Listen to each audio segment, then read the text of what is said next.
Hello and welcome to FlashHub. If you are leading and growing a team or an entire business and you want to learn how you can improve quality and productivity, speed up growth without increasing stress and workload for you and for your team, this channel is your place to go. Before you dive into today's topics, if you haven't yet, please subscribe to this channel below. It will help me to provide more valuable information for you for free now and in the future. Thanks for your support. In the videos on this channel, you will learn how you can use digital leadership, remote work, global freelancers, and technology to build teams and organizations that are flexible and robust enough to become a digital champion in an age where change happens at ever-increasing speed and organizations and teams need to be able to adapt quickly. This channel will give you practical knowledge you can apply every day. If you just implement a few strategies and tactics, you and your team will work with higher productivity, get more focus, reduce failures, onboard and lead skilled people from anywhere on our planet, and get reliable results. If you lead a digital team, for example, a marketing team or a software development team, and you are looking for ways to increase productivity and happiness of your team members, then in this video, I will show you how you can do this by rewarding, recognizing, and appreciating team members with the right methods. So first of all, why should you recognize employees?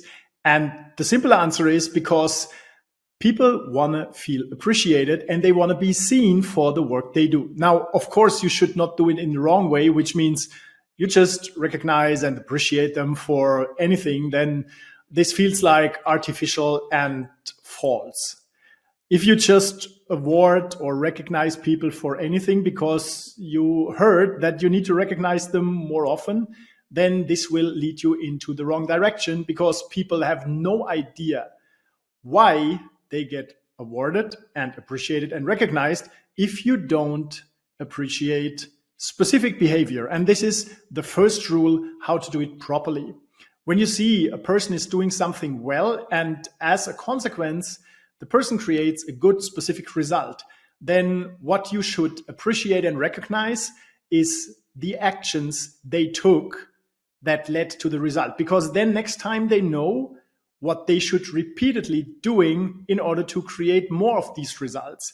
So they know the why and the what, and you help them become aware of which activities lead to which results. And here is one hint: when you do it in front of the group of other team members, then others learn from that because they see and hear which actions others took that led to specific results, and they see that others get awarded or appreciated by that. And who doesn't want to be recognized in front of the team? So this will have an uplift for the whole team where other people will feel more motivated by seeing team members being recognized. So this is one important leadership skill and method to improve the satisfaction and the motivation of your team. Instead of doing it in front of meetings and appreciating just others when you have the group together, you can also create a channel, for example, in Teams or in Slack. In our team, it's called the Appreciation Alert, where you use the same format that I talked about, and you send a chat message whenever you see that a team member took action in a specific way and got the result by doing the things he or she did.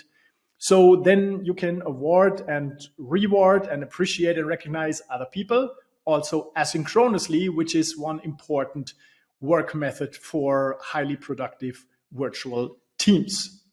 Now you might be wondering, what is the best start to appreciate and recognize team members in order to increase their productivity and motivation and fun at work? And honestly, if you are a leader of the team, the best start is by you starting, because your team will always model and mirror your behavior. So if you show up as a leader and you recognize people in meetings for specific actions or in your appreciation alert channel in Slack or Teams, then others will follow. And if you announce this as an important part of your culture, to have a culture of positive communication, then others will know why they should behave like this. And let's be honest, who wants to work in a team where people complain all the time? Who wants to work in a team where only problems are discussed? And who wants to work in a team where there are never success stories appreciated? Nobody. So the consequence, if you don't recognize, award, and appreciate team members for good results, and if you and others just complain all the time, then good people will quit because they want to be part of a winning team, not part of a loser's team, right? And if your culture is all about problems instead of problems to find solutions, then you will have a high risk that good people will quit. So let me sum this up for you again. First of all, why should you award, recognize, and appreciate people? The number one reason is because then they will stay loyal for a longer time in your business, productivity will increase, and happiness, and so the results of your team will also increase. And how do you start? Simply by starting yourself if you are the leader of the team. And the best channels are meetings or Slack channels or Microsoft Team channels or other chat channels where you can appreciate other people so that the whole team can see it and get inspired by the action the person took. That's how you give effective feedback. By the way, if you don't want to dismotivate your team and encourage important team members, never criticize them in front of the whole team. This is something you should definitely do one-on-one. And there is a pattern called nonviolent communication, which means you first talk about what you saw, the objective fact, and then you talk about how you felt about it so that the other person knows what this action or observing this action does with you. And then you tell them what you would have expected instead and why this is important. And then you can make a wish how the person should behave and deal with the situation next time. So then it's exactly understandable for the person what was not good, and it's understandable what you want the person to do instead, which is important if it should be actionable feedback instead of just abstract feedback nobody can understand and follow. Thank you so much for watching. If you want to move to the next step, you can start with the resources I linked below this video. If you enjoyed this video, please like it below and share it. It will help to support this channel and create more helpful content for you regularly and make our digital work world a better place. Cheers and see you soon.